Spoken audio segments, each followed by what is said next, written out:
नमस्कार विद्यार्थी मित्रांनो, स्वागत आहे तुमचं आपल्या यूट्यूब चॅनल स्टडी फ्लो अपडेट्सवर। मित्रांनो, पोलीस उपनिरीक्षक म्हणजेच PSI मर्यादित विभागीय स्पर्धा म्हणजेच LDCE संदर्भात एक अत्यंत महत्त्वाची आणि आनंदाची अपडेट समोर आलेली आहे। गेल्या काही वर्षापासून रखडलेली ही परीक्षा आता पुन्हा सुरू होणार असून पदभरतीचे प्रमाणही बदलण्यात आलेले आहेत। हे पत्र नेमकं काय आहे आणि याचा तुमच्या करिअरवर काय परिणाम होऊ शकतो हे आज आपण या व्हिडिओमध्ये सविस्तर पाहणार आहोत।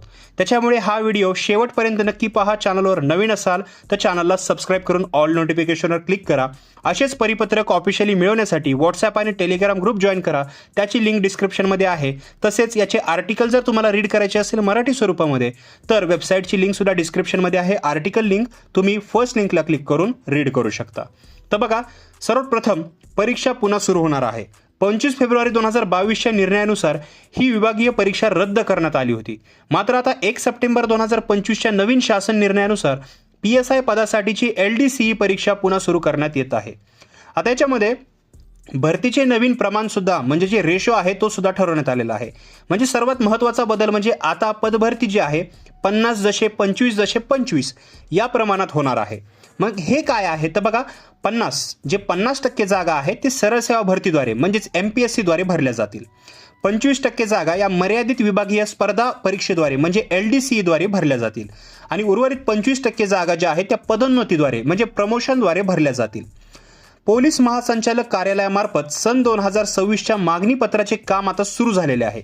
म्हणजे लवकरच आपल्याला या भरतीची जाहिरात पाहायला मिळू शकते।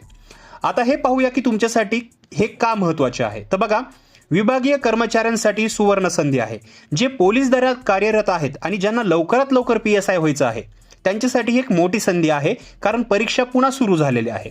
आता याच्यात काय करायचं आहे, अभ्यासाला सुरुवात करायची आहे। परीक्षा पुन्हा सुरू झाल्यामुळे स्पर्धा वाढणार आहे, त्यामुळे जुना अभ्यासक्रम आणि प्रश्नपत्रिकांचा आढावा आतापासूनच घ्यायला सुरू करा। विभागीय परीक्षेसाठी लागणारी आवश्यक पात्रता आणि सेवा अनुभव तपासून ठेवा। तसेच 2026च्या मागणी पत्राचे काम सुरू असल्याने जाहिरात कधी येऊ शकते, त्यामुळे शारीरिक आणि बौद्धिक तयारी जी आहे ती तुम्ही असली पाहिजे, त्याची सुरू ठेवा। थोडक्यात सांगायचे तर गृह विभागाने पोलीस उपनिरीक्षक पदासाठी विभागीय परीक्षेचा जो मार्ग आहे तो मोकळा केला आहे। यामुळे अनेक वर्षापासून पदोन्नतीचा वाढ जो आहे पाहणाऱ्या आणि अभ्यासू कर्मचाऱ्यांना मोठा दिलासा आहे। तुम्हाला या निर्णयाबद्दल काय वाटते कॉमेंट सेक्शनमध्ये नक्की सांगा। अशाच नवनवीन शैक्षणिक आणि नोकरीविषयक अपडेटसाठी आपल्या चॅनलला सबस्क्राइब करून बेल आयकॉनला प्रेस करा। तसेच ऑफिशियल PDF मिळवण्यासाठी व्हॉट्सॲप आणि टेलिग्राम ग्रुप जॉइन करायला विसरू नका। तसेच आर्टिकल लिंक सुद्धा फर्स्ट लिंक आहे डिस्क्रिप्शनमध्ये दिलेले आहे। तर मित्रांनो, तुमचे जे प्रश्न असतील कॉमेंट सेक्शनमध्ये मला विचारू शकता। तर मित्रांनो, हा व्हिडिओ पाहिल्याबद्दल धन्यवाद।